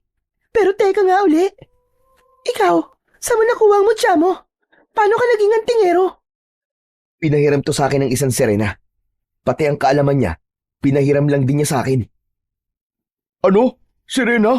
Bakit ka naman pahihiramin ng ganyan? Dahil mababait sila. At may tunay na malasakit sila sa mga tao dito sa isla natin. Ganun ba? Akala ng lahat ay masasama sila Hindi sila masasama. Mga mabubuti silang nilalang. Basta't hindi lang natin sila sasaktan o sisirain ng dagat.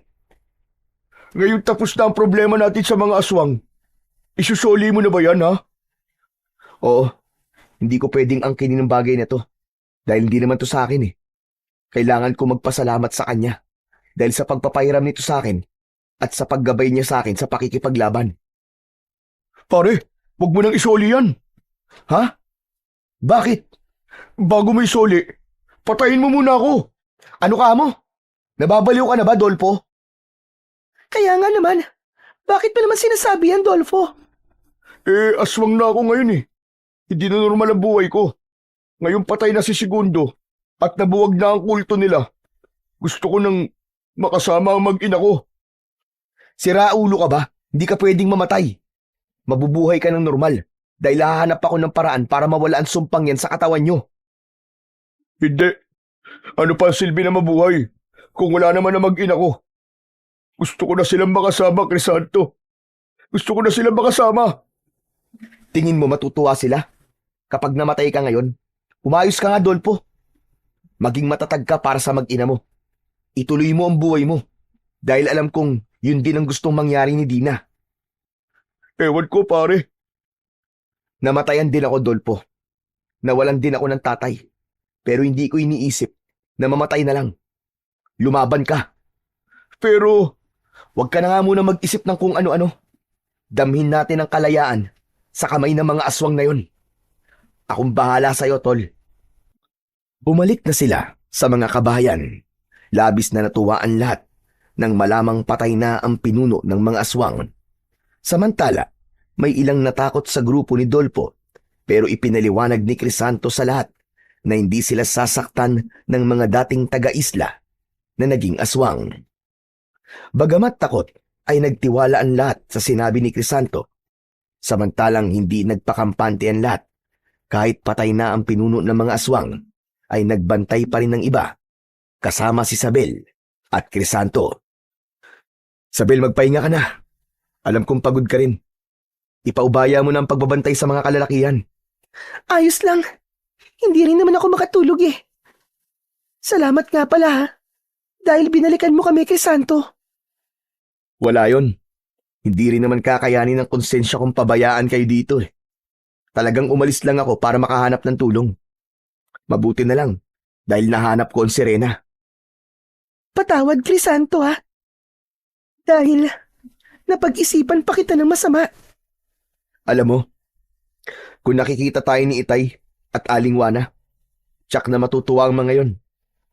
Kasi ito ang unang beses na nag-usap tayo na hindi nag-aaway. Sigurado yun. Gustong-gusto pa naman nilang tayo ang magkatuluyan. Pero maiba ko.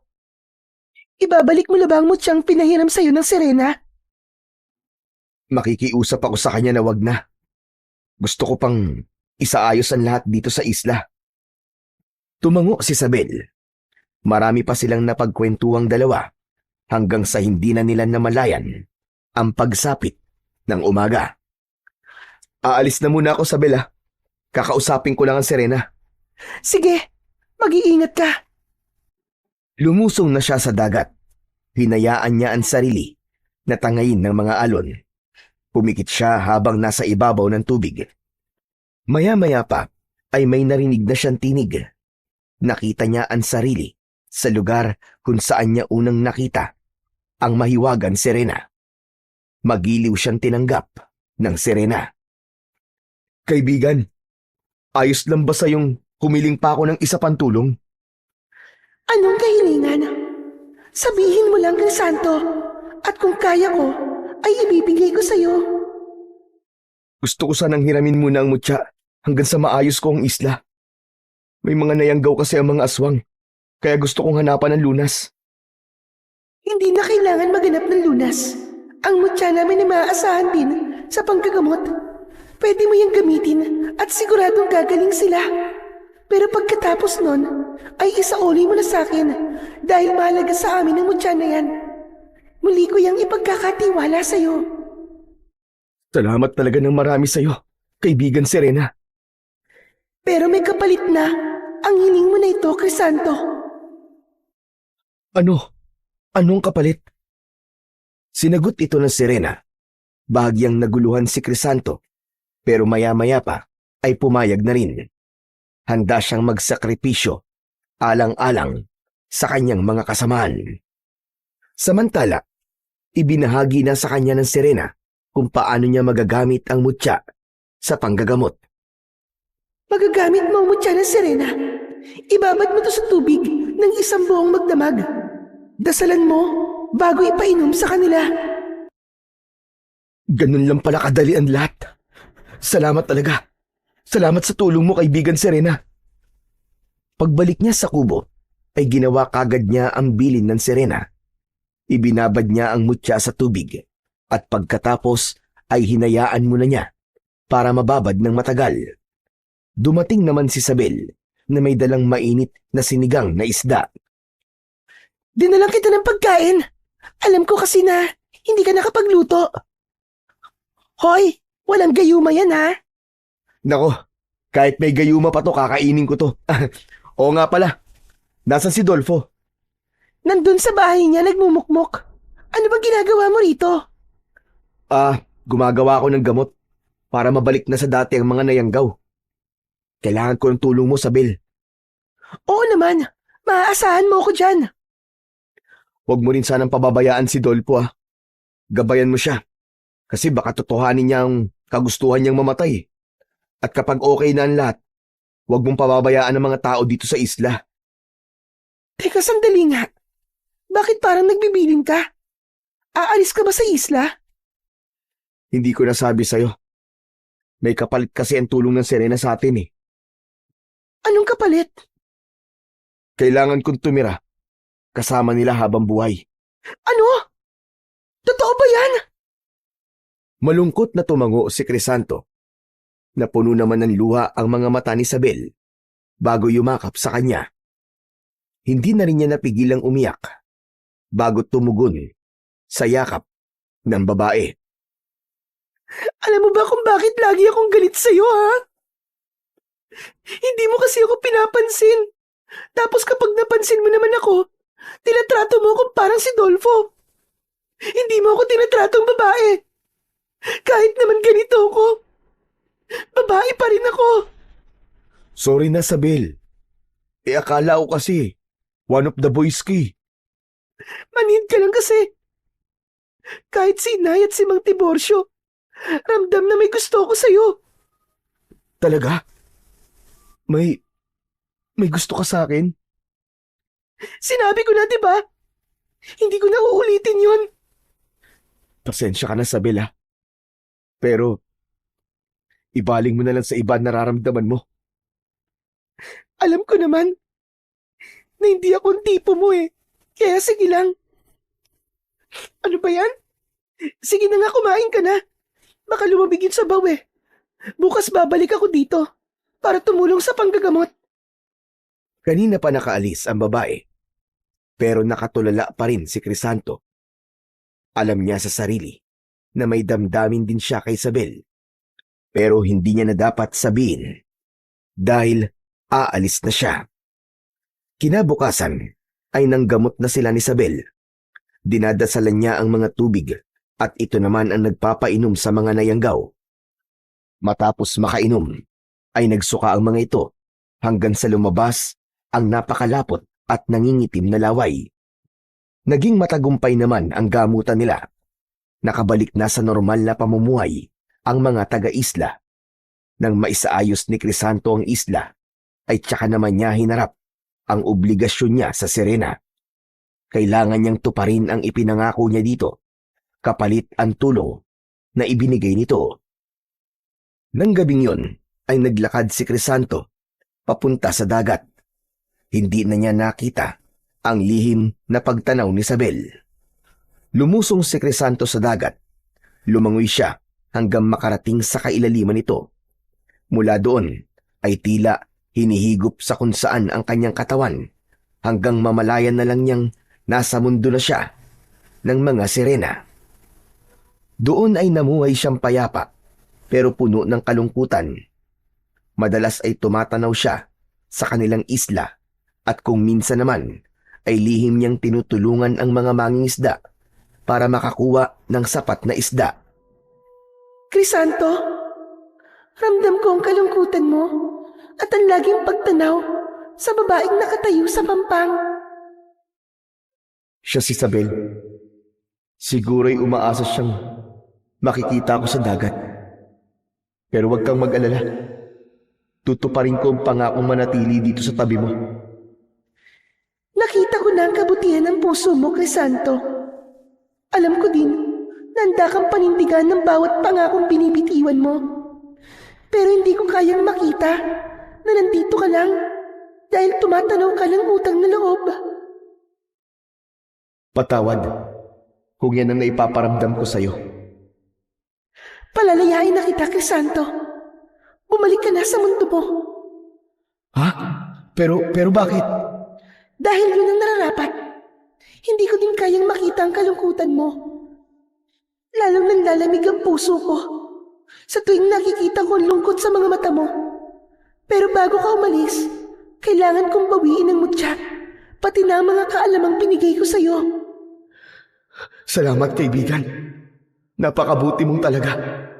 Sana, wag mong alisin ang alaala ko kasi gusto kong habang buhay na maalala ang kabutihan na ginawa mo sa amin. Hinawakan ng sirena ang ulo niya. Pakiramdam niya ay sasabog ang ulo niya, lalo na nang maramdaman niyang parang hinihigop ito. Pagkatapos ay nakarinig siya ng isang malamyos at napakalungkot na awit. Alam niyang nagmumula yon sa sirena. Nakaramdam siya ng antok hanggang sa siya ay nakatulog. Nang magising siya, ay nakadapa na siya sa gilid ng dalampasigan. Crisanto! Crisanto, bumalik ka na!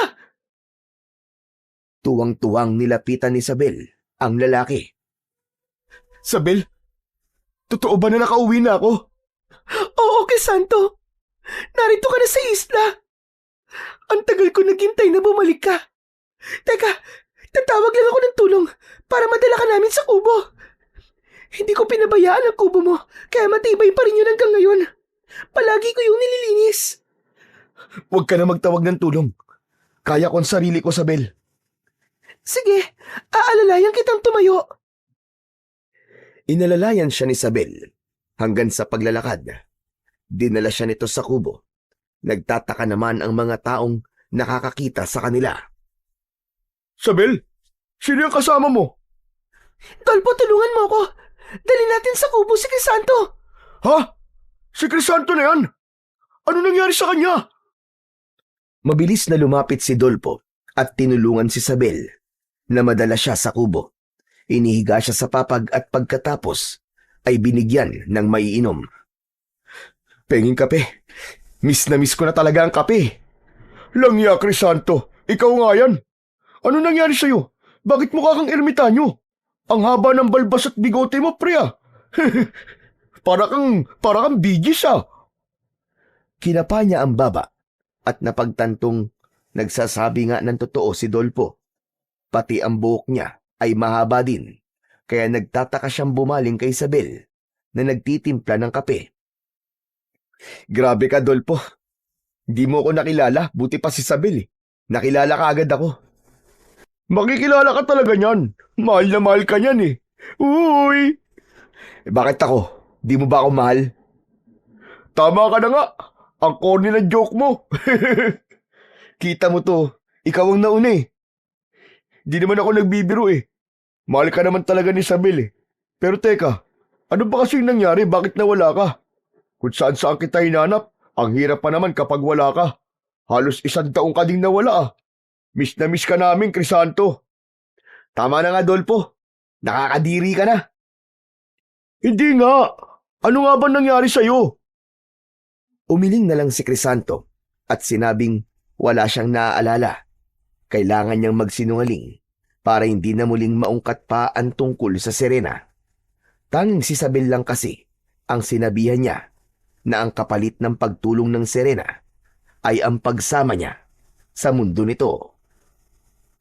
Hindi na rin maalala ni Crisanto ang mga natutunan niyang kaalaman sa paggamit ng mutya ng Serena. Ang mga orasyong binabanggit niya ay nawala na din sa isipan niya. Pero ang tungkol sa Serena at sa mga aswang ay malinaw pa niyang naaalala. Wala din ang mutya sa kanya dahil binawi na nila ito. Pero may nakapasyang mga perlas sa kanyang bulsa. Yun ang huling tulong na natanggap niya sa Serena. Bumili siya ng mga bangkang pangisda at ibinahagi ito sa kanyang mga kaisla. Nagkatuluyan din silang dalawa sa wakas ni Isabel. Minahal niya ang babae nang higit pa sa inaakala niya. Si Dolpo naman ay patuloy na nabubuhay. Sa paglipas ng panahon ay natanggap na din ito ang pagkawala ng asawa at anak. Hindi man ito sila tuluyang nakalimutan, ay natuto naman itong muling umibig hanggang sa makapag-asawa na rin. Ang mga aswang ay hindi na muling bumalik sa isla. Siguro ay nagkawatak-watak na ang mga ito at naghahasik na sa iba't ibang sulok ng bansa. Naging masaya ang buhay nila Crisanto at Isabel. Namuhay silang payapa at masagana. Lalong naging masigla ang buhay mag-asawa nila nang mabiyayaan sila ng 2 anak na lalaki at 1 anak na babae. Nagpatuloy pa rin sa pangingisda si Crisanto at paminsan-minsan ay naririnig niya pa rin ang malamyos na tinig ng sirena